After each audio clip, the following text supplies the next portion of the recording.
Hey, what's up, guys? Tuki here, back again with another episode of my Cincinnati Reds Draft to Glory franchise mode series. You know what it is at this point in time. We are setting up the team for the 2028 season today, possibly even getting to the draft. At least I certainly hope so. Depends on how long this takes. Let's get to a couple of your comments before we get into it. Garber, injury slider needs to be turned down. First and foremost, do not call me chief. Secondly, it has been turned down a bit. Someone will then point out, like, no, you have to change it from this spot. So whatever, it's been turned down.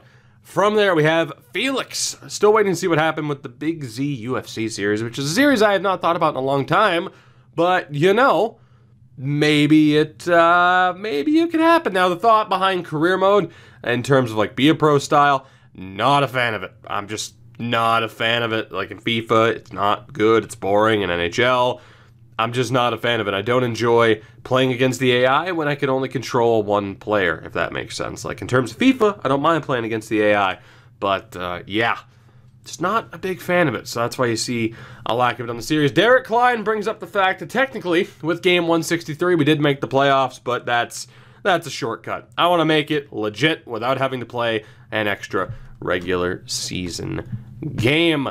Silent Night, here's the thing.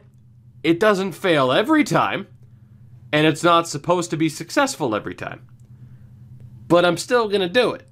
So, yeah, there's that. The rest of the comments were pretty much in a reference to what we should do with our big five players here, and sponsorships, which I cannot handle in the off-season, but I will make sure to. Let's get to figuring out the staff situation first. We need a pitching coach, first base coach, and a farm director.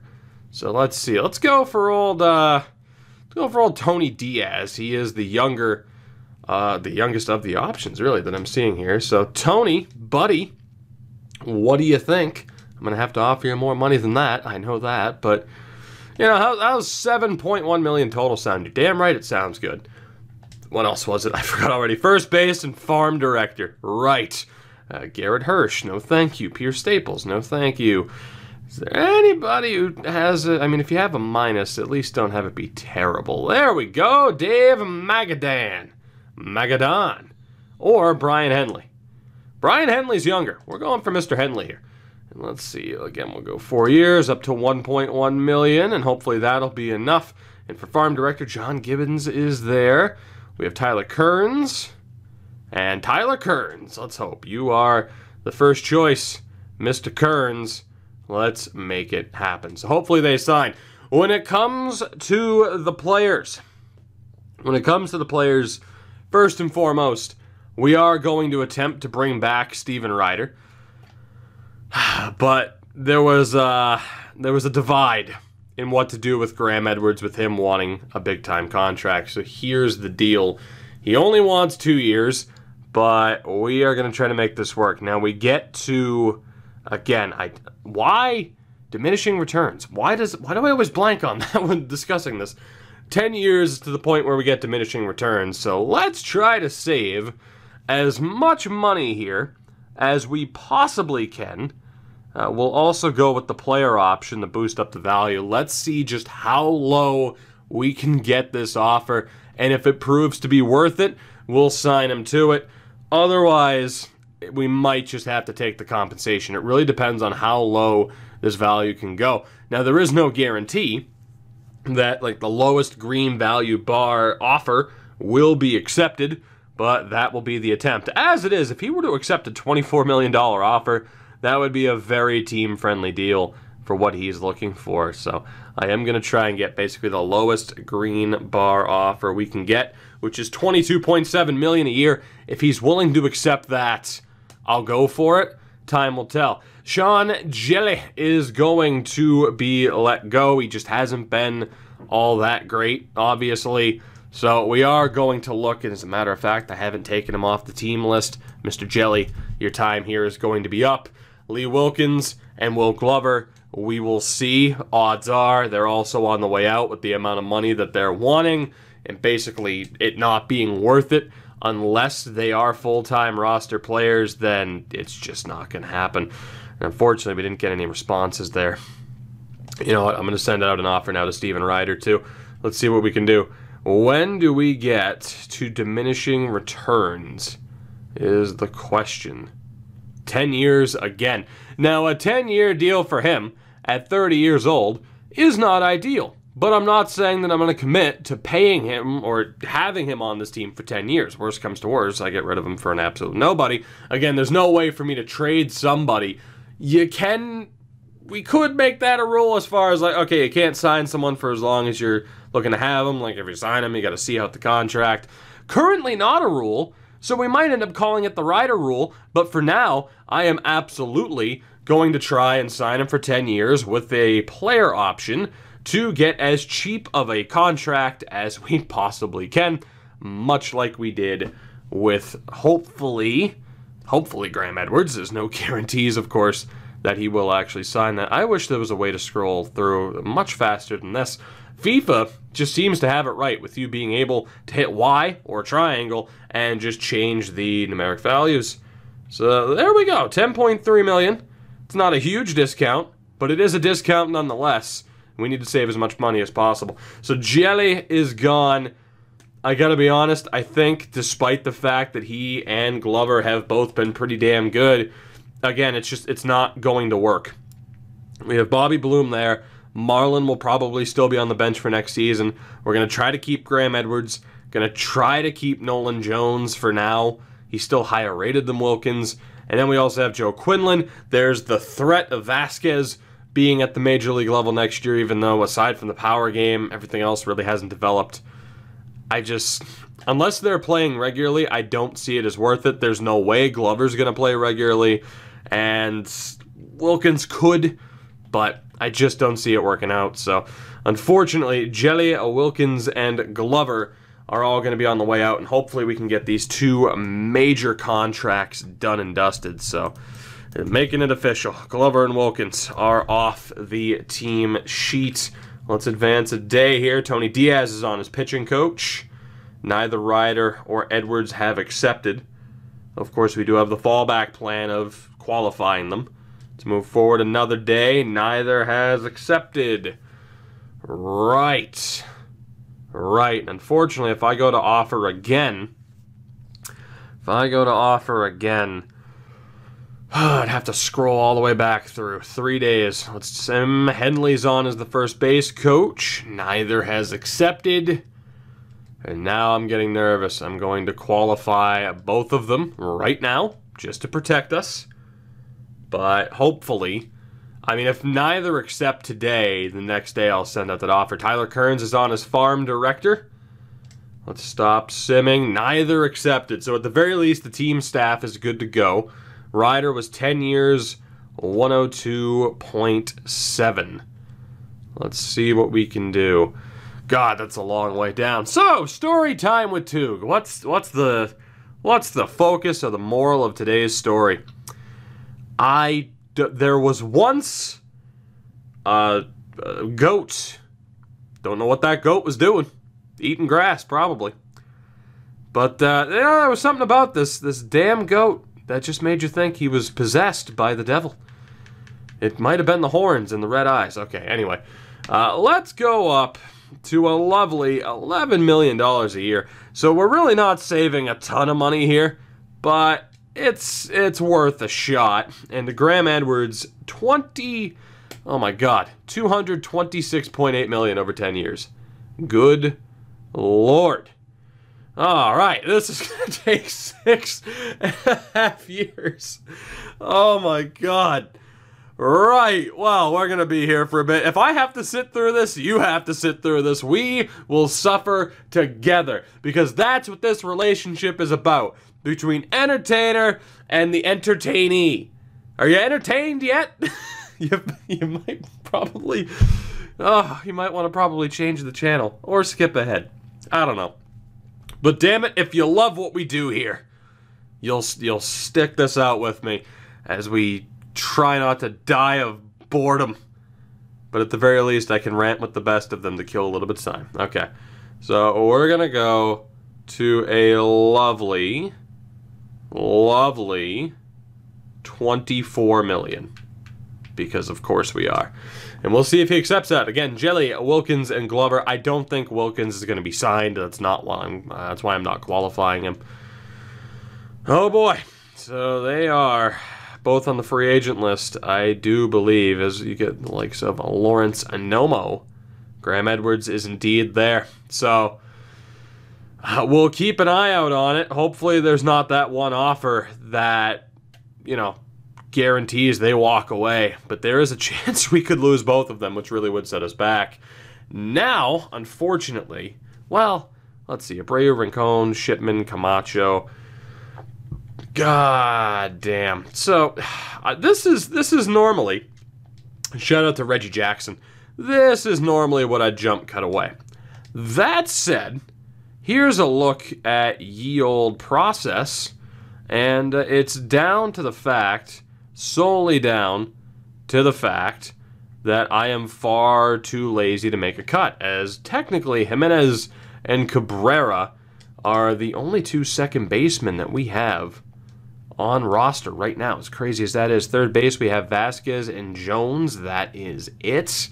Because, of course, we moved oh, God, don't do that to me. Because, of course, we have Quinlan over at shortstop. Shout out to Perry Smalls. Shortstop, we do have Chavez and one Joe Quinlan. Which, I got to admit, the old Word doc that we had here still messed up. Not factoring Quinlan being a shortstop. So, yeah, I don't know. Like I said, if I got to suffer through this in this episode, you're suffering through it with me, as every single one of those guys we have signed. We have Carrillo, Huff, Kay, and Booth. And in right, we have May, Fernandez, Lau, Leary, and Williams. No Steven Ryder at the moment. And then the joys of pitching. Jesus Christ, we have a lot of guys here. Velez is ours, Zarate is ours, Cervantes is ours, and Chad Padilla also ours. We got Boyle, Feltman, Johnson, Silva, Taveras, Velasquez is also ours. Shearer is ours. Jack Burden, Michael Chen. Oscar Diaz is the first man on roster who does not belong to us, nor does Meadows or Willie Casto, Jaschek, and Villalobos. Also gone, although I gotta admit, I thought we had a Villalobos on roster. And then for the starters, Denneberg, oh God. Whew, if we don't sign people, we are looking like we are in a little tiny bit of trouble here, aren't we? I'm going to go all the way down to the bottom here to start. Tommy Alonso is actually ours. Daryl Valentine is not, from the looks of it. We also have Gary Johnson, who is on roster. Richie Colon, who is not. So we got that going for us. The joys of checking everything. Josh Marte on roster. Adrian Parra on roster. Drew Sanchez is ours. Malgrad is ours. I think basically every pitcher here is ours now. So that's good. You can't say we haven't taken starters. So 40-man roster. Booth, May, Williams, and Leary need to be added to avoid the Rule 5. So we should have spots. So Stephen Booth, we might as well add you. Archie May, we should not place you on trade waivers. We should definitely add you. It was Leary and Williams. I mean, we have space on the 40-man, so why the hell not? Just to make sure we don't lose anybody for free. Williams and Leary. The good thing is that doesn't take as long as far as cleaning out the roster. That doesn't take as long as it used to. We have Thomas Manzanillo, who we can still get on a fairly decent contract at a nice, lovely $2.8 million. Although, again, we are going to try to save a tad bit of money at 2.4. Glenn Huff, yikes, also wants to be an everyday player already. That is a rough sign. He might not be here for long. We'll see if he accepts 2 points. You know, I'm gonna be cheap here. Let's go 2.2. See what he says there. And in terms of tendering contracts, God, there is a lot. But let's see what we can do. Eduardo Carrillo. Yikes. Let's go for the 1-year deal. This is going to piss him off to an extreme extent, but we do need to save a little bit of money if we can, if those big deals come through. Joe Quinlan could be our main man in the outfield. So we'll try not to piss him off. Wow, he just... Ooh. Okay, that was a sharp turn, Mr. Quinlan, between, yeah, sure, I'm good with that, and not. Don't exactly want to piss him off too much about the money. So we'll take, we'll just ask for a slight discount. That'll be fine. It won't be fine. They're going to be so pissed about the money. They're going to be so pissed about the money for being underpaid. But you know what? That's your fault because you accepted the damn contract. Jimenez is going to be downright distraught. Just downright distraught over the money total. You know what? Screw it. I'm going to take that hard approach of if you accept the offer, then you done goofed. Martin Abreu. I mean, the fact that he's looking for nothing is hilarious. He's going to be so pissed about the money. I'm welcoming in morale issues, basically. But I'm going to do it. Winston Medina. Let's try to go 2 years at as low as we can go. Screw it. I am officially become... Oh my god. Okay, this is a bad idea when these players are willing to take peanuts back in these deals. I will at least give them their ideal salary. I will not be overly cheap. You will get your minimum salary so that we don't have extreme issues. When it comes to the extent that I could look to save money here, sure, it would be nice, but yeah, we're gonna pay the fair share just to make sure that we don't have a team-wide morale crisis due to players being horrifically underpaid. Napoleon Gillis, let's go 2 years at $700K. Bryant K, speaking of K, up to a 77, by the way, not bad. Let's go 700K for him. Chris Velez up to a 75. Could potentially make it into the bullpen next season. We'll go 600K. Edwin Velasquez. Same thing with that 99 velocity, a cannon of an arm. We'll sign him up. Scott Clausen, the outfielder. Decent chance of him making it. All 5'0" of him. Archie May. Let's go ahead and pay him. I mean, he wanted to be an everyday player. No, he didn't want to be an everyday player. The other guy did. That's still just blowing my mind. Domingo Trevino. I mean, I hate to say it, but there's an outside chance of him being a rotation guy this year. Let's bring in Andreas Tavares for 3 years. Just nothing but depth. And we'll bring in Silva as well. Let's save a little bit of money there. Clyde Martin. One of the future starters of this team, hopefully. I'm actually not going to need to sign him to that much. I'd like to think he's not going to be here already. We have Shearer, who we'll overpay for. We got Miles, Mendel. Oh, so many players. Cedeno, Zarate. Let's go ahead and sign Fernando Chavez, hopefully. Dan Williams, what are you looking for? I guess it doesn't matter. John Adler is not ours. Yeah, now we're at the point where some of those guys are still there. So we're good for the moment. Let's advance a day. And Steven Ryder doesn't even consider it. He has left to the Royals. I'm not sure how I feel about that. Should I have offered him more money? Probably, because it wasn't the most amount, the highest amount to begin with, but it was still... With Steven Ryder gone, we do get compensation, but now the outfield, it's a little bit bigger of a question with guys like, Lopez, Stowers, still there, but between Huff, Tom Lau, the future has to be now. Lawrence Nomo to the Orioles, Jermaine Roman to the Phillies, and then Steven Ryder, 5-year deal at $11.5 million goes to the Royals. Again, we get compensation for it, but that is a major loss. And it's one where it does have me wishing that I spent more money. So see, what I was hoping is that I'd have a day, and then like Graham Edwards, it's like, okay, well, has anyone else sent him an offer? That hasn't been the case. Ryder just up and left.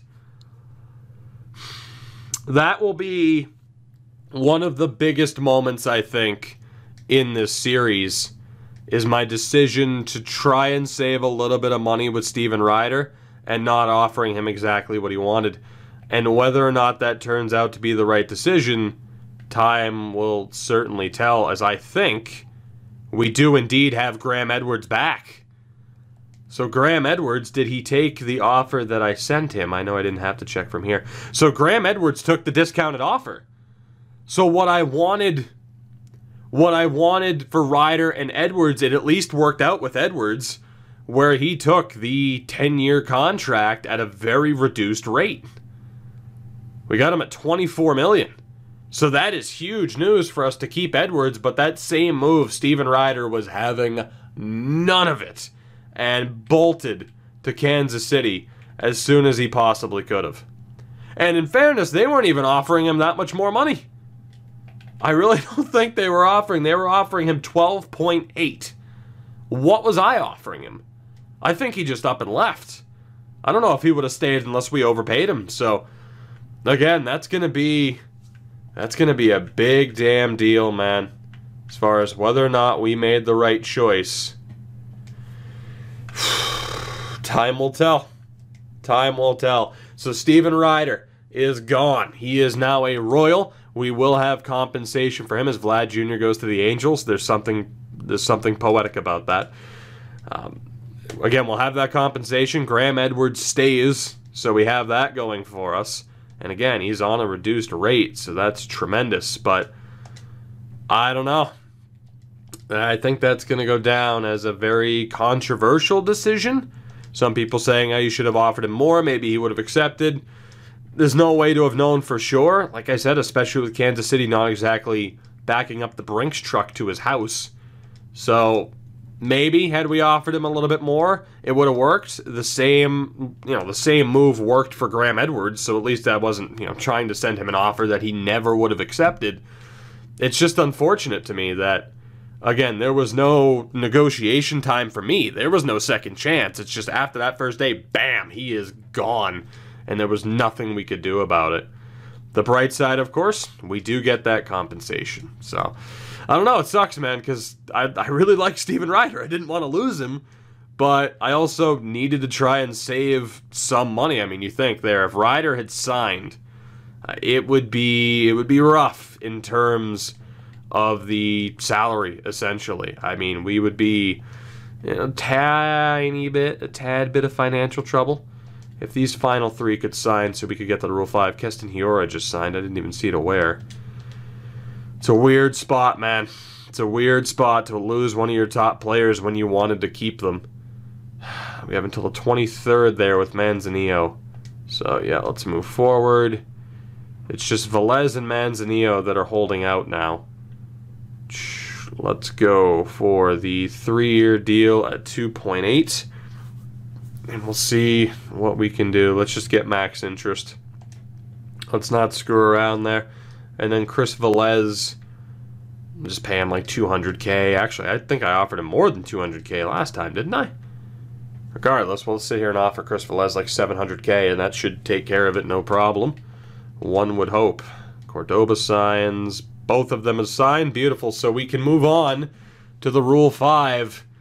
Big news on one hand, tremendous news for us that we're able to keep Graham Edwards on a fairly strong contract.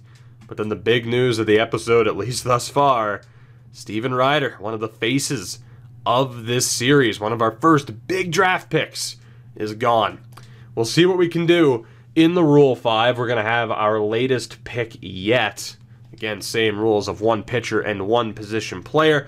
Pitching-wise, to be honest, the rotation isn't horrific, but it might not be the worst idea to bring in a Leo Diaz, for example. 24 B potential and a 79. However, Ford Baroa, 23 B and a 79, might be even better. So in terms of the attributes, I mean, the stamina for Leo Diaz, the hits per 9 are really solid. The Ks and the walks need some work. The control and the break, not that great. But yeah, I think it's got to be Diaz. Despite the fact that Baroa is a year younger, I like the look of the attributes there for Leo Diaz more than anything. Although, that might complicate things. Steve Carrasco expects to be in the rotation. So we might be committed to those 5 for now. And then, of course, we got guys like Clyde Martin coming up. So it's definitely an option. And if we were going to go for a starting pitcher, that would be the guy. From what I'm seeing, that would be the guy. No questions asked. For relief pitchers, which, I mean, the bullpen is still solid, right? I mean, obviously, like, Napoleon Gillis is a higher rated guy. Lincoln Post is up there due to morale. I don't really know if we'd have space for anybody. Edward Cabrera might not be the worst, but I don't know. We might just take the starting pitcher and see what happens from there. In terms of position players, I mean, there's still a logjam of talent at catcher, so someone like Barry Callahan isn't going to help. At first base, we don't need anybody. Second base, Graham Edwards is there. Sid Javeri, or Javeri, perhaps. He's from Illinois, probably Javeri, is an option. We have Nolan Jones at third. Good old Bo Papp. Shortstop, not exactly in need. And again, the outfield, we have Lopez, Stowers, Carrillo, Kay, Huff, and Archie May. So, unless there's somebody like a Tino Diaz that we would just want to see if he would develop, but then again, they have to be Major League, or you can't keep them. I don't know if we take anybody, to be honest. In terms of infield depth, we're fine. I don't think we need anybody there. I gotta be honest. The only debate would be taking a starter, but I don't want to relegate any of our current pitchers to the long reliever spot. I probably should. They won't be too happy about it. You know what? For that reason, we're gonna take Leo Diaz, and I think he's going to be our only guy. I think someone like Thomas Manzanillo at 28 might be relegated to long reliever, and we'll see if someone like Diaz can develop. So, Leo Diaz is the pick. He's going to be our only pickup of the Rule 5, as I'm not going to bother taking a position player. There's really no need to, with how this roster has shaped up. So, it's going to be interesting to see what this team looks like heading into this next season, how the outfield's going to play out. Hell, maybe it would have been worth keeping someone like a Lee Wilkins, seeing as a spot in the outfield just opened up. But we are going to get this team set up. We're going to be good to go. And I will rejoin you guys then. Although, in terms of scouts, just to take a look, I wish Lionel Baresi was better at scouting position players. Let's see, better efficiency, slightly weaker discovery. Surprisingly, Gary Buckley stays. International-wise, surprisingly, Matthews stays. So we are good in terms of scouts. I'll get everything set up, including sponsorships, and I'll rejoin you at the beginning of the season, and then we'll sim to the draft and get to that in this episode as well. All right, guys, our roster is set. I want to give you the full rundown before we sim to the draft. First and foremost, in terms of our rankings this year, we are 15th overall, despite the loss of Steven Ryder. First in speed and contact, 27th in defense and pitching, 30th in power. So look for a whole lot of dingers this season. In terms of the top prospect list, we don't have anybody up there all that much. The Marlins right now cultivating talent. Apparently, we still have Clyde Martin, though, at 17th. I honestly don't know if we have anybody else. He might be the only one, given what the roster looks like. Indeed, he is, but boy, are the Marlins going for it in 5 years. In terms of everything else there, we're good to go. Sponsorship-wise, I just went for nothing but hits because we're first in contact. There was a thought of per win, per save. The per win is very tempting. And you know what? I think we might go for it again. I have per win, per save, which, in fairness, we do rack up quite a few saves per year. Double play as well. Let me know what you think. I mean, the per hit could work. I am going to go 40K per win and 55 per save. 3.5 per run might not be the worst way to go, as opposed to 2K per hit. Let me know what you think. As far as everything else is concerned, let's take a look at the team. This is the rotation this season. We do have some players who are unfortunately a bit down on morale right now, but it's Denneberg, Bailey, Medina, Leo Diaz, and Steve Carrasco will be here all season. Manzanillo as the long reliever. We have Napoleon Gillis, Durbin Feltman, John Johnson, Norman Garner, Bruce Boyle, and Will Vincent an absolute monster. The AAA club looking all right as well with guys like Trevino, who is C potential. We at least have Clyde Martin. We have that going for us. Other guys like Lincoln Post, Sorvala, who have MLB experience. Lineup-wise, this is what we're rolling with here. I'll show you the non-DH, although things might change a little bit. But we have Graham Edwards, Bobby Bloom, and Brian Lopez in the star spots. Quinlan will bat second in the lineup. From there, we have Jones. Shipman will be the starting catcher this year. Glenn Huff and Eduardo Carrillo. Time will tell. Bryant Kay and Josh Stowers are also right there, so whoever performs the best out of those four will be in the lineup as the year goes on. For now, Marlon Puth, the MP, the not from Florida Marlin, he's from Alabama, is the DH this season. So, I mean, you know, it at least opens up an opportunity for a former Rule 5 pickup to get into the lineup. AAA lineup is pretty damn strong with the likes of Archie May, Ramon Vasquez, Josh Rincon as well. So I'm excited to see what they could do. They should be the most competitive that they have ever been. Aside from that, you get a look at the current rankings. It could be an interesting year, aside from the fact, too, that right now we have negative cash flow. So this could be interesting. This is going to be a very interesting year for us, with us having technically made the playoffs last year. I'm excited to see what we can do. Again, last year, 83 wins, our best season yet. What will this season bring is the question. Will we find ourselves back in playoff competition, at least down the stretch? Time will tell. I will see you guys at the draft in just a few moments. Place your bets. 25 wins? 30 wins? More? Let's find out. So this season thus far, I would say, is a bit of a nightmare. 18-37.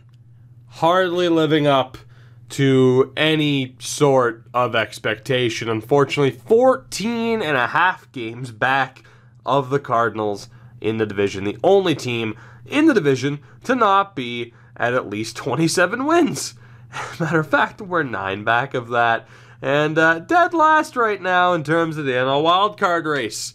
This has been absolutely brutal. You look at the pitching, Denenberg's been meh, Bailey's been okay, Medina's been pretty bad, Diaz has been bad, Manzanillo's been okay, Carrasco was bad enough that I had to take him out of the rotation. And the bullpen, I mean, you can see the ERA and the whip, not ideal. Not ideal at all from one Durbin Feltman. John Johnson has been horrific. Norman Garner has been pretty bad. Bruce Boyle has been okay, at least in terms of whip. Will Vincent has been okay. But yeah, hardly what you would have expected from this team. I mean, we do have some call-ups, but I doubt it helps, to be honest. We're just underperforming. Lineup-wise, I mean, I'm not going to do the full stat dive, I think, at this point. I could, but it's already a long enough episode as it is. But Graham Edwards has been okay, if not good. I mean, on-base percentage of .364 is pretty strong, so I'm not necessarily blaming him. Joe Quinlan, average-wise, also looking pretty good. Bobby Bloom, doing what Bobby Bloom does. The average is a bit lower than I would have hoped. Brian Lopez doing well. Nolan Jones is doing well. Bryant Kay has actually stepped up in a big way and has been a pretty good player for us. Marlon's been all right. Glenn Huff has been okay, although he did miss time with injury. I mean, it's not the position players. Our pitching is just failing us to an extreme extent. And maybe in this upcoming draft, we can find some much needed help. And you look now at my lack of choosing starting pitchers as of late, and the chickens are coming home to roost, or whatever saying you want to use in that regard. So Domingo Flores is okay. I'm going to jump right into this in terms of looking at who we could potentially draft. We also have center fielder Sean Gamble, who is pretty damn good, but again, I still have to make sure that it's not like, oh my god, this guy's can't miss, right? And Sean Gamble is pretty damn good. Just everything really outside of the power. The fielding and strength isn't amazing, but Sean Gamble's pretty damn good. I need to make sure it's either I'm taking a starting pitcher or there's someone who is can't miss at this point in the draft. And I mean, as it stands right now, we're due up for a #1 pick next year. We're also going to have compensation in this draft, so that's something that has to be factored in. Acosta would not be selected. Percy Stanley would not be selected. So right now we're still at Flores and Gamble. John Lester. Nah, that's funny though, John Lester. Ha, I get it. Is there anybody else here? Nicholas Lawson, 21, and is going to be ready, I believe, next year. And he's looking pretty damn good, I gotta be honest. Solid contact, solid power. He is probably slightly better than Gamble. We have Bobby Robertson at catcher, who is fairly well-rounded. He could actually be a decent pickup later on. You have Matt Lemons, the closer. We don't have complete info on him, so I definitely wouldn't take him here with him being 21 and 4 years away. We have Eddie Welsh at first, who is solid but not amazing, I'd say. And as you can tell, I mean, we're already in the 75 potential, so it's going to be rough. Rick Ramos, starting pitcher. Ugh. Yikes. I mean, the hits really hurt what he looks like in terms of potential.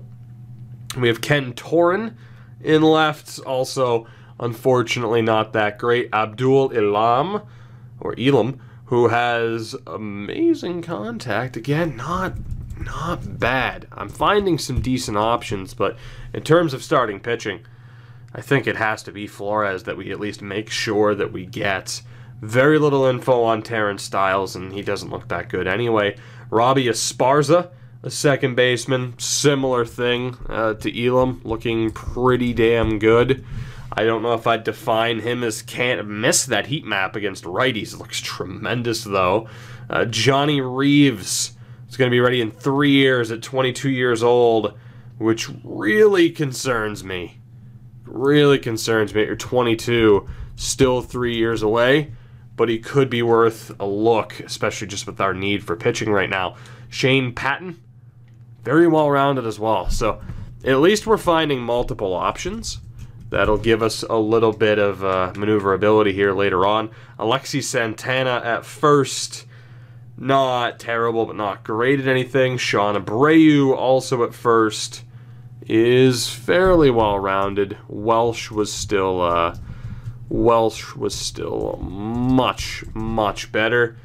Anybody else here? Zach Kirby at catcher. Well-rounded, but not better than the other two that we had already seen. Sean Bates, my God, this is a catcher-heavy draft. Again, I would have focused on the 80 potential guys first. High injury risk as well. We'll be avoiding him. Emery Fabregas. Not amazing at anything in particular. This could be a rough draft here. Edgar Lopez, the closer. Not bad. That could be a decent bit of bullpen help with Edgar Lopez.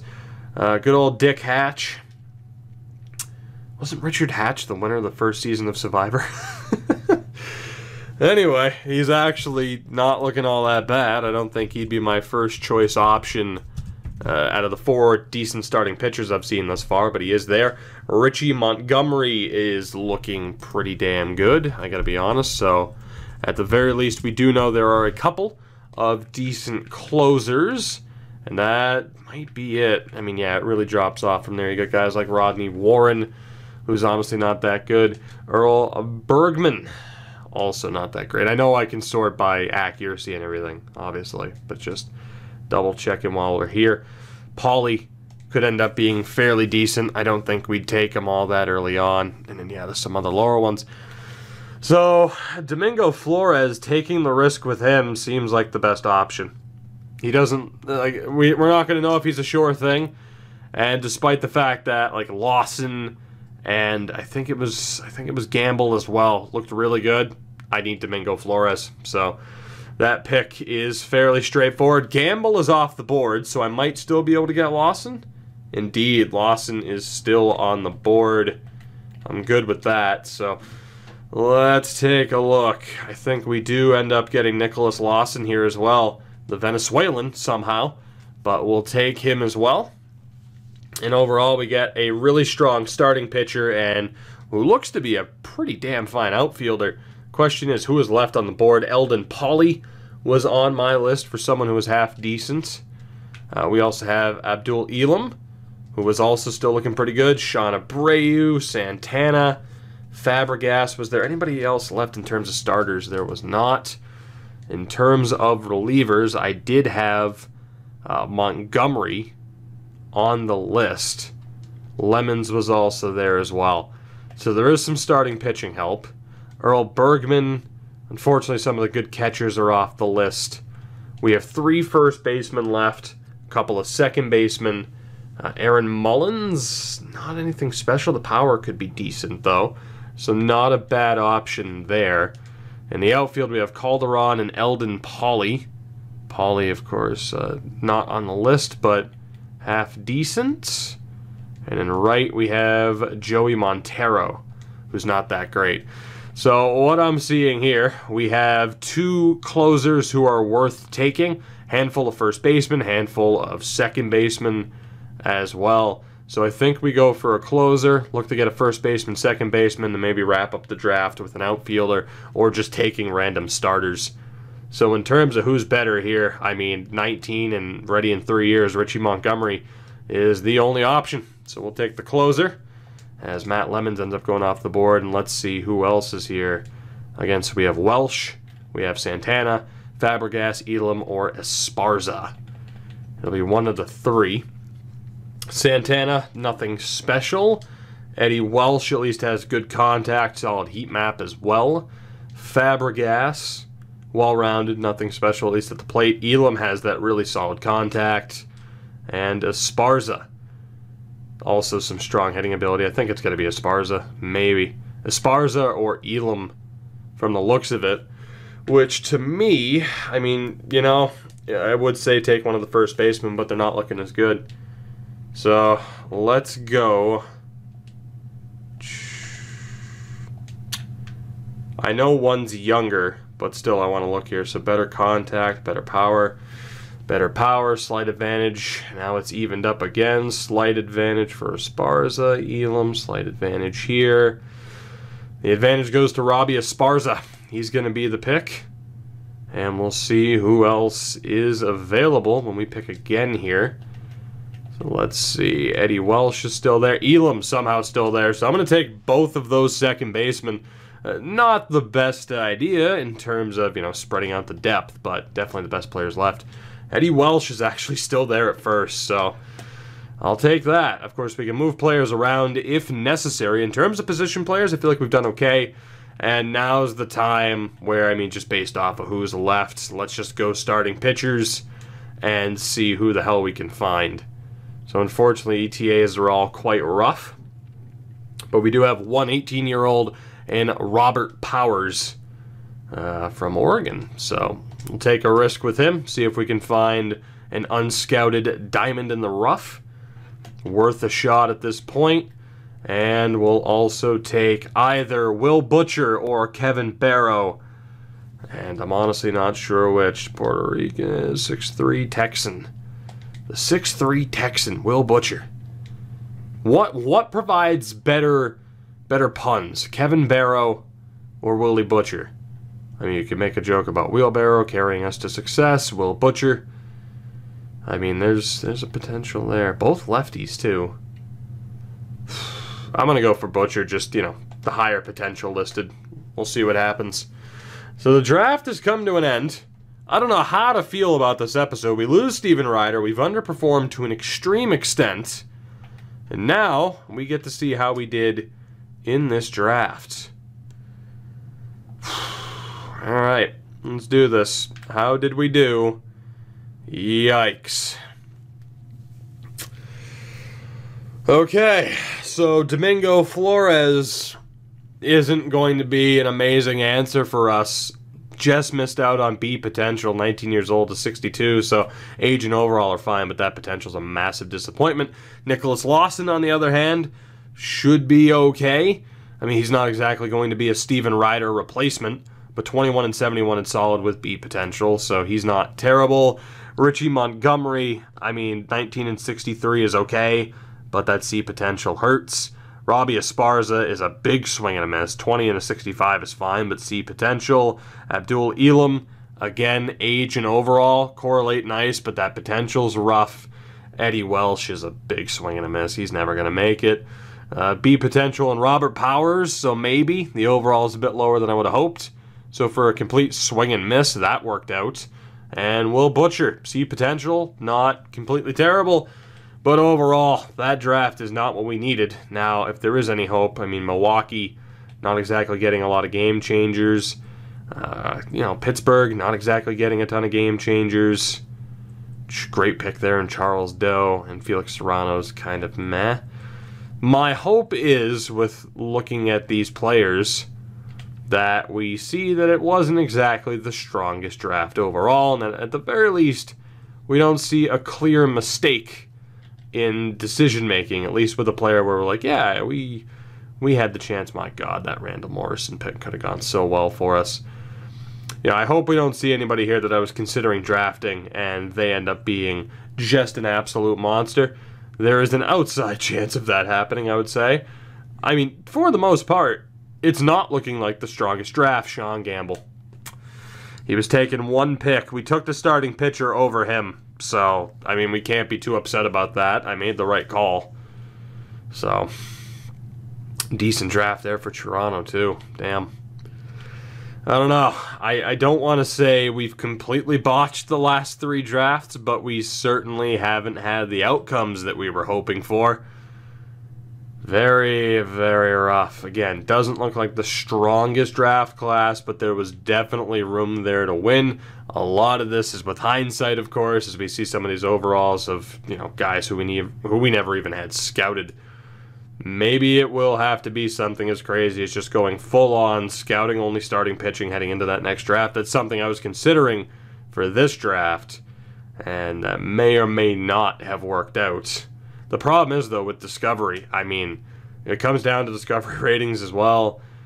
I don't know. It's a tough call. Have I? Yeah, okay, we've almost gone all the way around. I was going to say I didn't skip it, but there we go. So, probably the most disappointing draft class yet, and if anything, that is just because of our lack of success this season. Again, we have been pretty bad, particularly the bullpen. If we take a look, I'd prefer to look at team stats. Thank you very much. So in terms of batting average, we're in 22nd. I honestly would have thought we would have been a tad bit higher than that. 5th in at-bats. In terms of hits, 13th, so that's not bad. 2nd in triples, and way up there in stolen bases.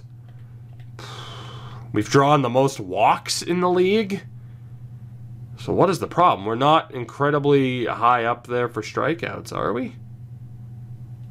We're up there, higher up than I'd like to be. Slugging percentage, we're in 22nd. On base percentage, though, we're 4th because of the walks. First in plate appearances.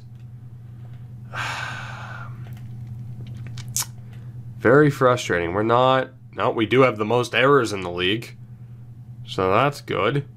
Fielding percentage, we are dead last, or at least tied for dead last in terms of fielding percentage.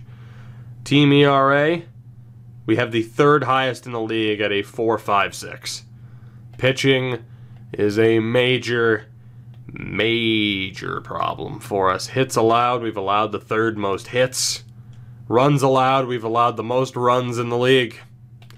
Bottom line, it comes down to pitching and defense, which is incredibly frustrating when, I mean, Graham Edwards, really solid defender. Joe Quinlan's okay.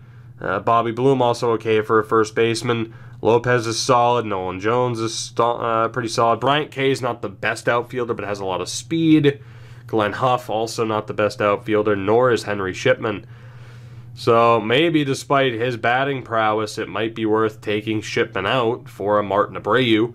And in terms of the rest of the outfield, I mean, Huff and Kay could sit. Carrillo wasn't doing much at the plate, but is at least a strong fielding option, and Josh Stowers is at least still somewhat decent. We have options heading into the next episode. Whether or not we're able to overcome a 17-game under 500 deficit to turn the season around, I certainly don't know, and I almost wouldn't expect that to be the case. But it's not over. Season's still young. It's not even the All-Star break. It's June 1st. In the next episode, we continue on. Let me know what you think as far as the big move of the episode, losing Steven Ryder but getting Graham Edwards back. Let me know what you think we should do in terms of sponsorships, how we did with the draft, lineup, pitching-wise. What should we do? Of course, we can potentially send down a couple of players at least with guys like Velez, Sorvala, and Lincoln Post there, but I'm not going to say that Post is killing it. The other two are doing okay. Again, options is the theme. How the hell do we turn this season around? Let's hope we find an answer. Maybe our pitchers could actually remember what it's like to throw a damn baseball. Thank you very much for watching and supporting the series. I'll see you in the next one. Until then, have a good one. Goodbye.